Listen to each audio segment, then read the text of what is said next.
এই যে দেখছো নীল কালারের শাড়িটা পরে তো খাওয়া দাওয়া করছি। এই শাড়িটা পরে কলকাতার পচা গরমে 42 ডিগ্রি টেম্পারেচারে আমাকে দুবার শ্যুট করতে হয়েছিল, বিকজ ফটোগ্রাফার আনফর্চুনেটলি ভুল করে ক্লিপগুলো সব ডিলিট করে ফেলেছিল।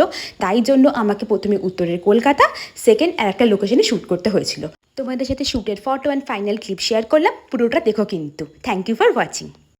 বেনি খুলে এলো চুলে আসো যখন দেখি এই পরাণ জুড়ে ডাইকা চলে বাঘ বাকুম পাখি। ওই বেনি খুলে এলো চুলে আসো যখন দেখি এই পরাণ জুড়ে ডাইকা চলে বাঘ বাকুম পাখি।